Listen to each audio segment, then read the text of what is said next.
Niining panahon nga ang putling ebanghelyo gihagis sa mga hiwi nga pagtulunan. Kinahanglan mo barug ang mga tinunan ni Kristo sa pagpakigbisog sa paglaban sa pagtuo, nga magkausa ug alang sa tanang panahong gihatag sa Dios ngadto sa iyang katawan. Maoy hinungdan nga namugna kining tulumanon ang putling ebanghelyo. 30 minutos nga pagsabwag sa tinuod nga ebanghelyo. Kauban ni Pastor Jeremias Hangad, ang putling ebanghelyo. Tulumanon nga gihatod kaninyo sa Herald of Grace Radio Ministries Philippines. Ang putling ebanghelyo. Ang putling ebanghelyo.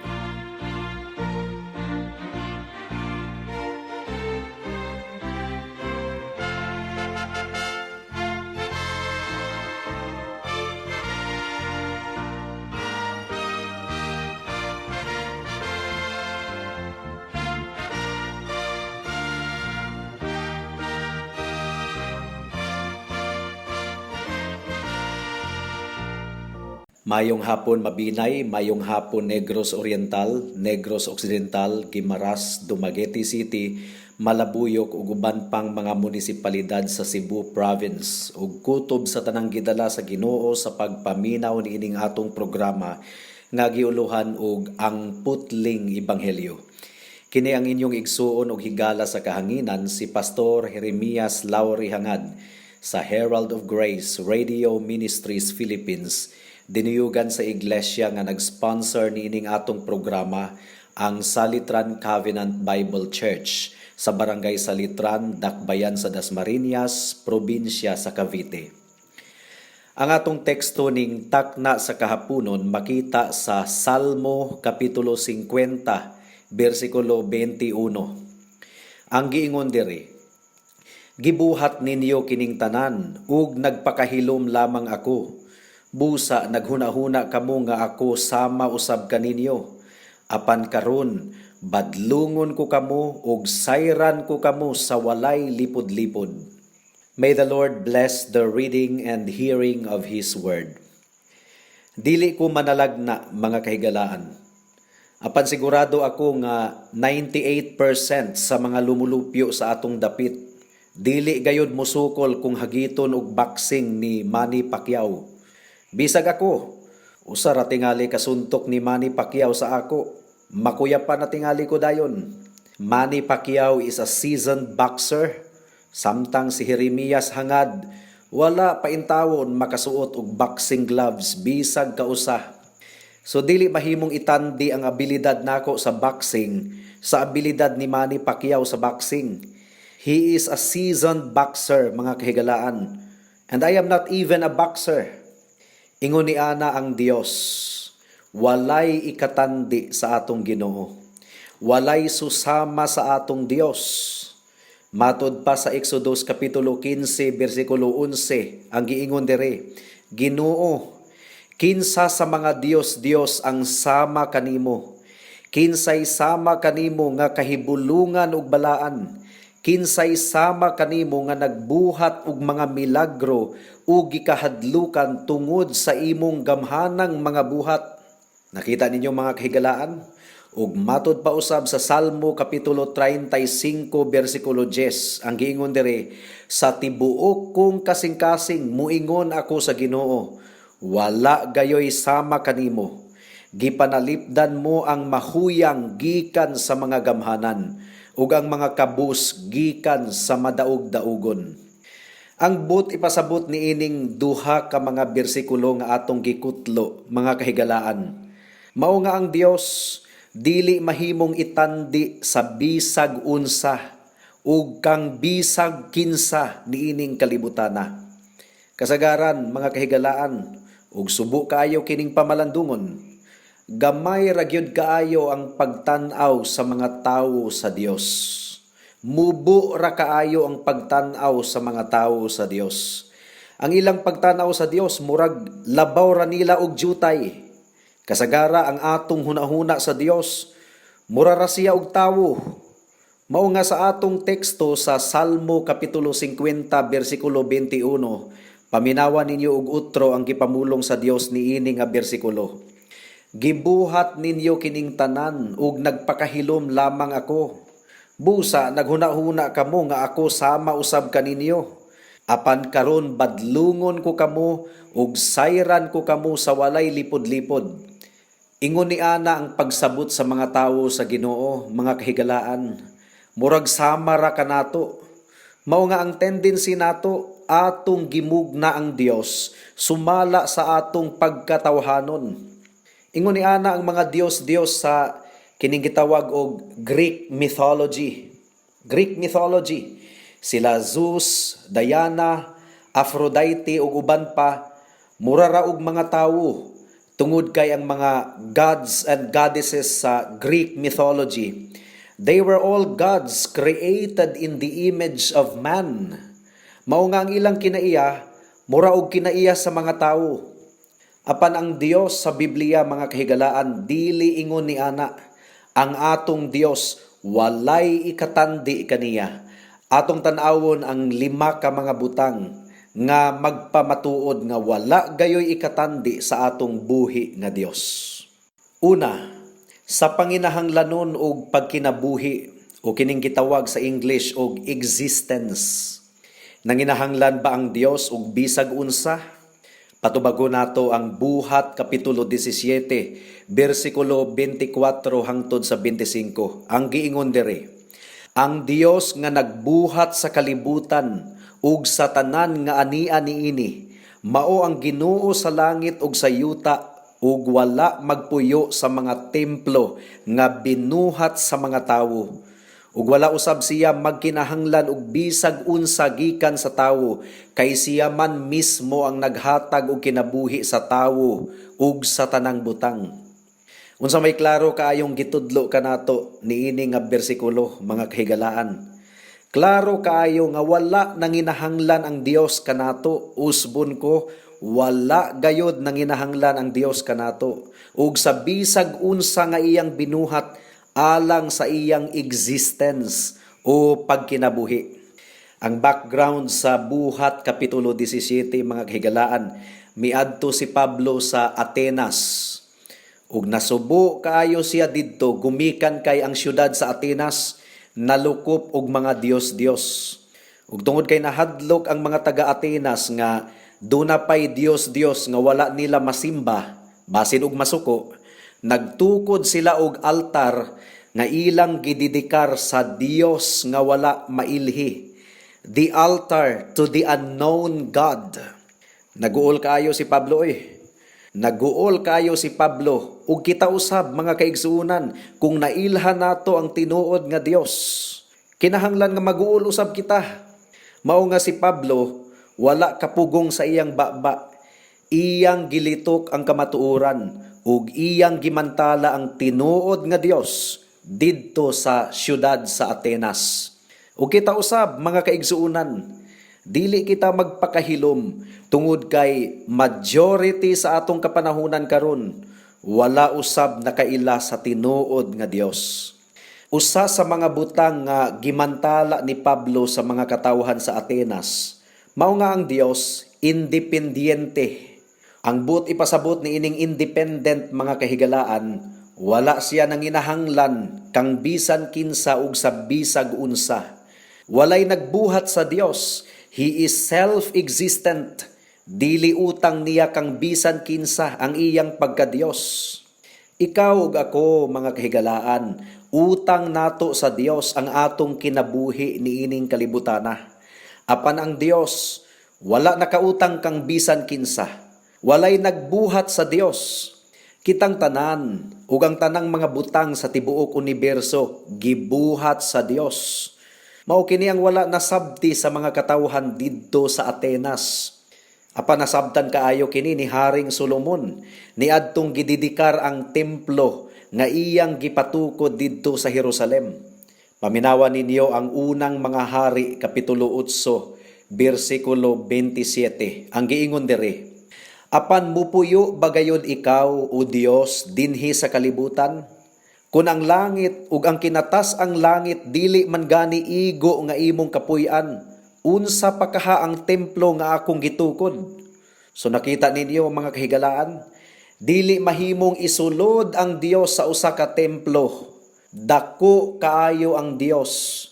Dili siya mag-igo sa usa ka templo. Dili gani mag-igo sa tibuok universo.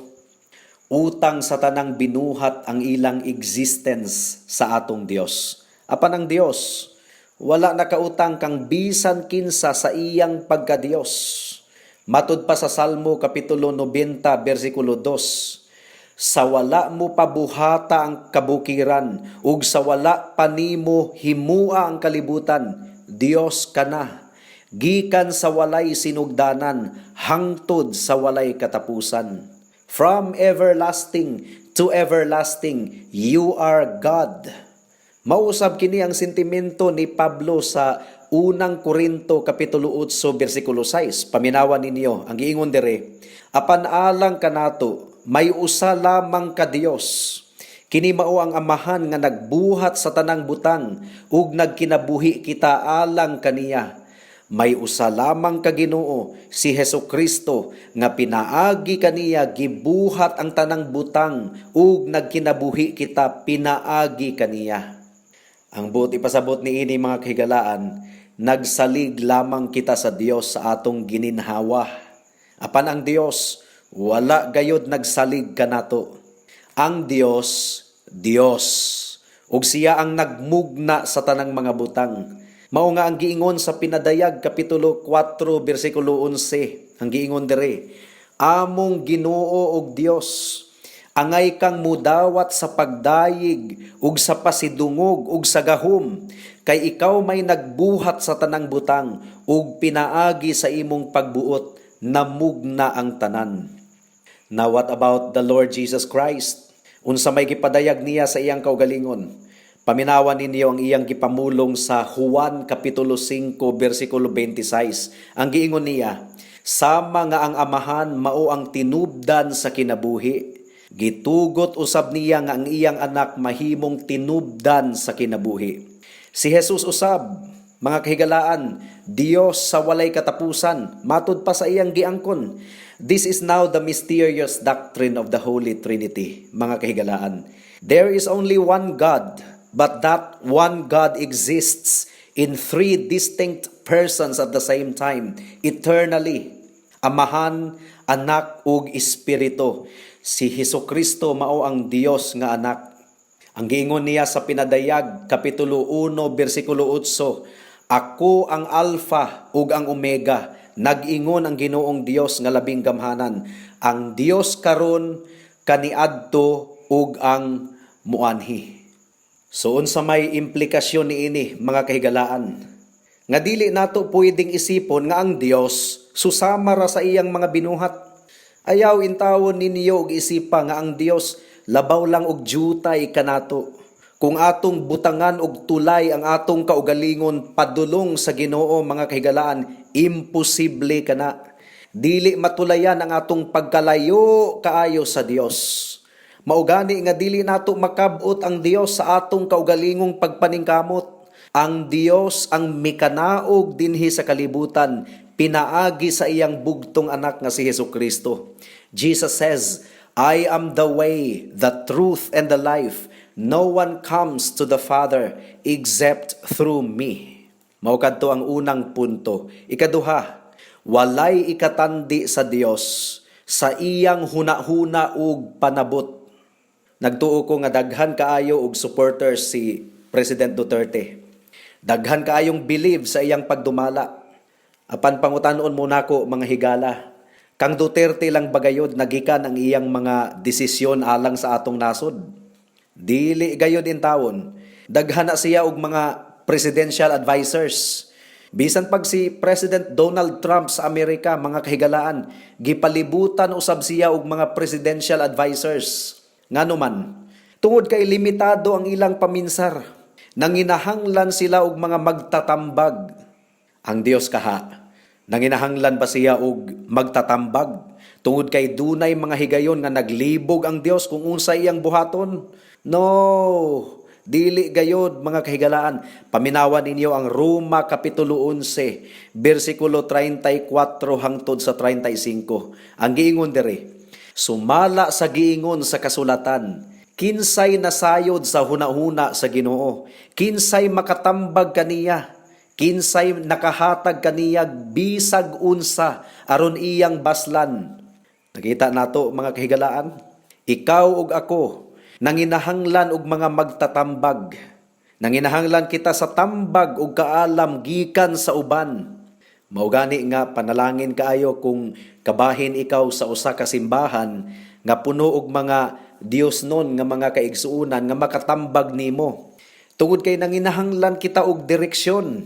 Dili kita independiente when it comes to our mind and understanding.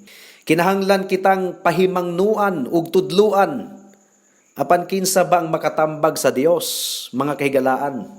Wala nanginahanglan ang Dios og tambag, gumikan kay siya ang tuburan sa tanang kaalam ug kahibalo. Nasayod siya sa tanang mga butang niining kalibutana. Ang mga estudyante, kung dunay mga estudyanteng naminaw kanato karon, nanginahanglan og Google ug Wikipedia. Ang mga nag-eskwela og abugasya, nanginahanglang mubasa og baga kaayo nga mga libro. Maingon man usab ang mga nag-eskwela og medisina, kinahanglang mubasa og daghan kaayong libro. Apan nanginahanglan ba ang Dios nga mubasa og mga libro aron madugangan ang iyang kahibalo? Dili gayod mga kahigalaan. Wala nanginahanglan ang Dios nga mag-conduct og research aron masabtan niya ang mga butang. God doesn't need anybody in terms of understanding. Mao nga sa adlaw sa paghukom mga kahigalaan, walay bisag usa kanato nga makapangatarungan sa basihan sa paghukom sa Dios. Tungod kay nasayod siya sa tanan natong binuhatan niining kalibutana, gikan sa atong pagkatawo hangtod sa adlaw sa atong kamatayon.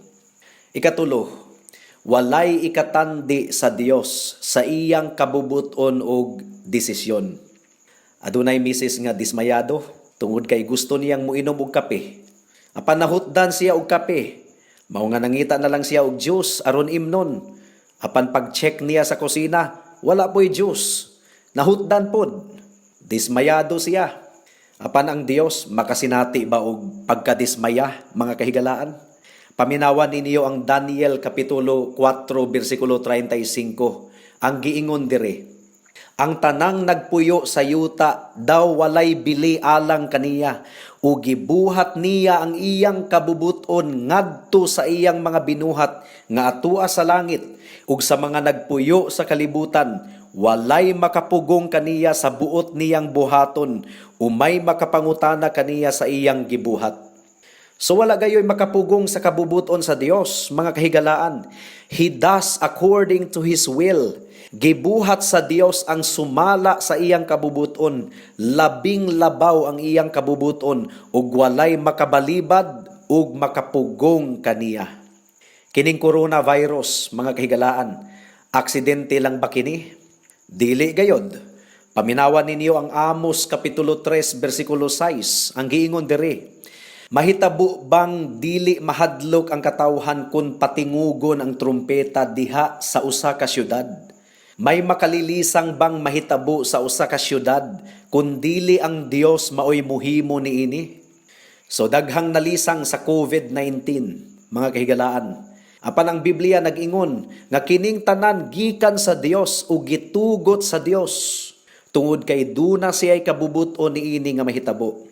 Matud pa sa Salmo 33 bersikulo 11. Apan mulungtad hangtod sa kahangturan ang mga laraw sa Ginoo, ug magpadayon sa walay katapusan ang iyang mga tuyo. So wala gayon makapugong sa laraw sa Dios, mga kahigalaan. His will is not dependent upon someone else to enable it to come to pass. Naay nag-text nako, nagpaampo nga makapasar siya sa licensure exam for teachers. Ang iyang giingon, Pastor, pugsa gayod og hangyo ang Ginoo nga makapasar ko sa LET. Well, mga kahigalaan, dili nato mapugos ang Dios. Tinuod, mangayo ta niya sa atong gikinahanglan, apan nagsalig kita kaniya nga ang iyang kabubuton mao ang matuman. Dili nato pwedeng masuhulan ang Dios aron buhaton niya ang atong gusto. Kung dili niya i-grant ang atong gusto, aduna siya'y mas labing maayong plano alang kanato. Ikaupat nga punto, walay ikatandi sa Dios sa iyang gahom ug abilidad. Ikaw ug ako higala, nagsalig ra gayod in taon sa gahom ug abilidad sa Dios. Apan ang Dios wala siya nagsalig kang bisan kinsa ug sa bisag unsa alang sa pagbuhat sa iyang mga laraw. Aduna siya'y gahom sa pagtuman sa iyang gustong mahitabo. Ang Salmo 115 versikulo 3 nagaingon, ang among Dios atua sa langit, ug iyang buhaton ang gusto niya. Ingon niya na ang Dios, mga kahigalaan. Kita, ang atong abilidad, limitado. Apan ang Dios, walay sukod. Imagine ragod ninyo ang pagbuhat sa Dios sa tanang mga butang. Gilitok lang niya ang pulong, ug ang tanang mga butang namugna. God simply spoke. There was nothing. And then there was something simply because God spoke. Mo kini ang universo nga iyang gibuhat, puno sa mga higanting butang, puno sa mga gagmayng butang, nalukop sa kahibulungang mga butang. Iya usab nga gigunitan, giatiman ug gisustinar ang tibuok universo nga wala nangayo og tabang kang bisan kinsa. God doesn't need anybody. He has all power in Himself. Ikalima og katapusan nga punto. Walay ikatandi sa Dios sa iyang gugma ug pagbati. Ang sipyat nga tinuuhan sa mga tawo, mga kahigalaan, mao nga ang Dios kuno puno og gugma sa iyang kasing-kasing, apan wala siya'y kabubuan sa iyang gugma. Mao nga gibuhat niya ang tawo tungod kay nanginahanglan siya og kapahungawan sa iyang gugma. Sumigawas nga nanginahanglan kuno ang Dios kanato. Mga kahigalaan, bakak kana. Wala kita buhata sa Dios tungod kay nanginahanglan siya kanato.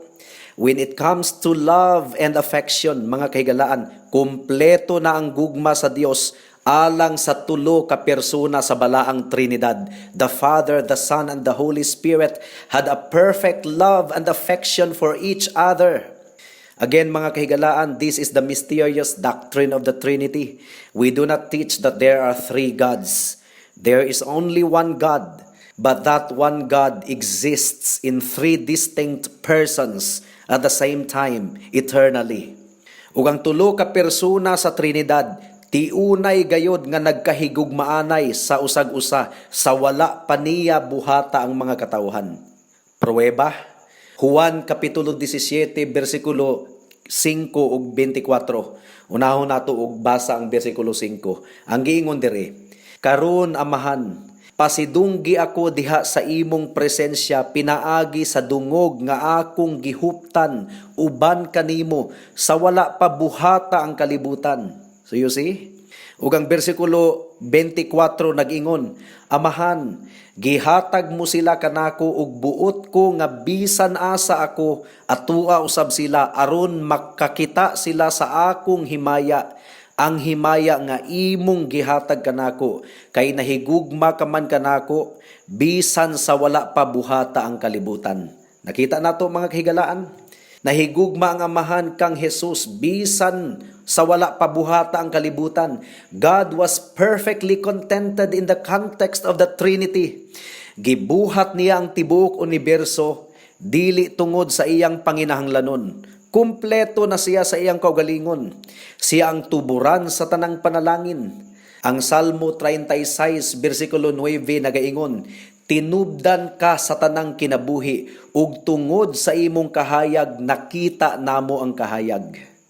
Mudangat na kita sa mga aplikasyon. Unsa may tubag sa atong kasing-kasing, karong nasayra nato nga ang Dios, dili gayud ikatandi kang bisan kinsa ug sa bisag unsa.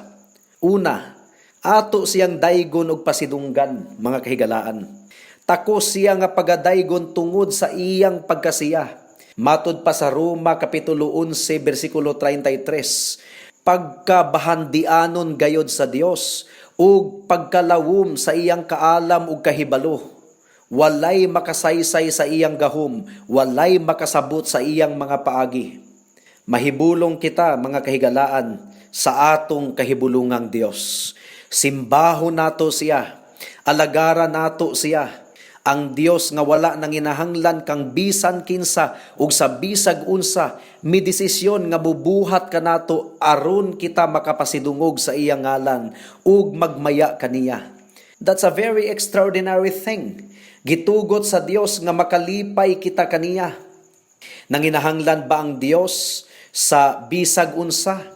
Matud pa ni Wayne Grudem sa iyang libro nga Systematic Theology, gipasabot niya sa mga magbabasa sa iyang libro ang pagka-independiente sa Dios. Matud pa niya, God does not need us or the rest of creation for anything. Yet we and the rest of creation can glorify Him and bring Him joy. Di ba ganahan man ta kung adunay naghatag og importansya kanato? Apan bisag wala kita gikinahanglan sa Dios, gihigugma kita niya ug nagugmad siya og relasyon kanato aron ma-enjoy nato siya ug mahimaya nato siya. We are in fact meaningful tungod kay gibuhat kita niya ug determinado siya nga mahimo kitang bililhon sa iyang atubangan.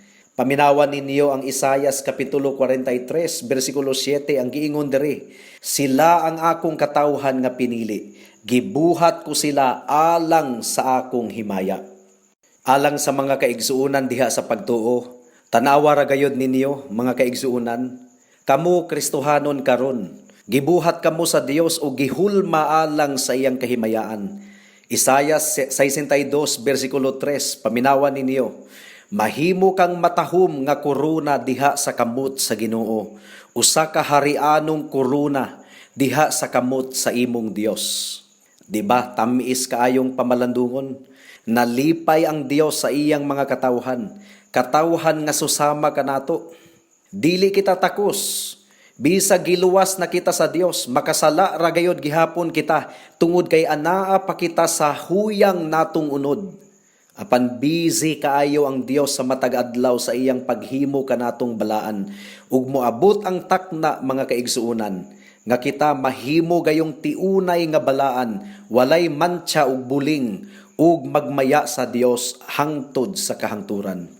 Ang Dios nga wala nang inahanglan kanato, mao ang nagdala kanato sa iyang kaugalingon pinaagi sa iyang bugtong anak nga si Hesukristo. Ang tanan nakasala ug nakabsan sa himaya sa Dios. Dili nato kayang kabuuton ang kaluwasan. Apan si Kristo mao ang nagpasan sa atong sala didto sa krus ug ang iyang dugo mao ang naghinlo sa tanan natong kalapasan. Higala, hinaot nga makita nimo nga ikaw makasasala ug dili gayud makaluwas sa imong kaugalingon.